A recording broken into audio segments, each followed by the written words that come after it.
morning, I'm Bob Allen, and I direct the Transportation Justice Program at Urban Habitat. We're a regional environmental justice organization within the Bay Area. We're located here in Oakland for about 20 plus years. We've had a really good relationship, I think a model relationship working with ATU. We worked a lot with ATU 192, with Claudia and Yvonne. And I think in the Bay Area, we have a model relationship that really unites with working with folks at Genesis, Transform, ACE, other groups in this room, because we worked really hard not to let decision makers, elected officials drive a wedge between the riders, the drivers, the mechanics, and the community. And it's a really intentional effort, and we're not going to allow it to change, especially by someone coming from the outside. So we've got a model. We feel like we're not going to sustain, and I'll talk about what the region thinks and what BART thinks about sustaining the system on the backs of the workers. So I think we want to put that out there. This is not Wisconsin. This is not Michigan, not to denigrate our brothers and sisters in Wisconsin and Michigan. But we've got a model, and we want to keep that model going. And that model is about recognizing that these workers make the region move. They're part of one of the most dynamic regional economies in the country, but also one of the most unequal, right? And you go from Silicon Valley, by the region we mean from Silicon Valley all the way up to the North Bay. And it's an incredibly unequal place that will only get more unequal if they break this union and they bring privatization to the Bay Area. So it's not just about the workers' contract, which is incredibly important to us, or the commuters getting to work.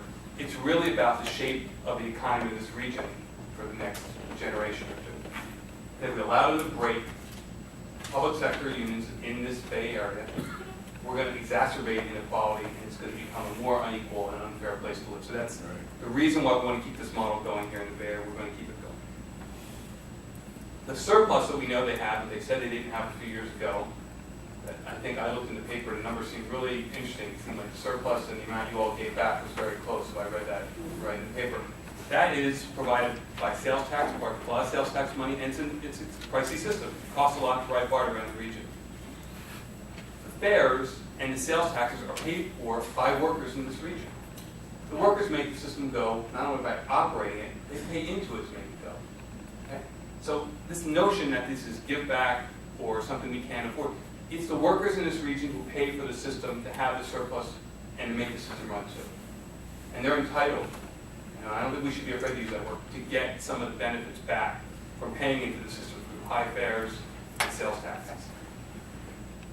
And our message to the BART board would be, we think as public transit advocates, as organizers, as people who work with the community, who want to have a vibrant public transit system, we need it to be a union system. We need it to be a strong public sector workforce, because we think that runs the best transit for the region. Finally, I want to put it into a little bit of a regional context. We have a process going on that's too complicated to explain here. People have heard me try to explain this in 2 seconds before, with the region that has set, our Metropolitan Planning Organization, working with transit operators, has set targets for cost cutting. Across the board, it says 5%.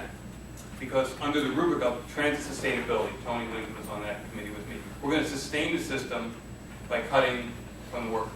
Not by looking at how we invest our funds, not by looking at capital cost overruns. Okay, I'm all for our brothers and sisters in the trades getting lots of good jobs from those projects. The people who manage it, both at the BART board and at the region, when we have hundreds of millions of dollars in cost overruns, no one says anything. I personally think that has a lot to do with that. When a new project goes in the ground, there's lots of politicians with gold shovels out there and lots of contractors. I'm still waiting for the moment, we always talk about this, waiting for the moment when a politician or someone will show up to give a cup of coffee to a bus driver or mechanic to thank them. And we'll all be waiting for that probably for a long time. But we got to make some decisions about how we sustain the system. And the message to the workers, all the workers in the region, is the only way we can sustain things is by taking away from people making the system go, that's not acceptable. Right. Like I said, we have a different model here to there, and it really is troubling and sometimes disgusting to me. Here's the stuff I hear on the trains and the buses that bear the misinformation. The reason a lot of the anger is out there that you hear in the media is because people are misinformed about what's going on. And they're getting pitted, and I'm here to tell you that the folks who work in the community, the folks who organize, who advocate, are not going to allow that to happen. We're going to be out there talking to the riders, making them understand that this person who is here negotiating or not negotiating this contract is not here from the region. and not representative of how we do things here. So that's the commitment you have from those of us who work with the community. We're going to go out there and make sure that we're not going to have a wedge driven through. That's not how we've done things since we've all been here working together. That's not how we're going to do things going forward. Thank you.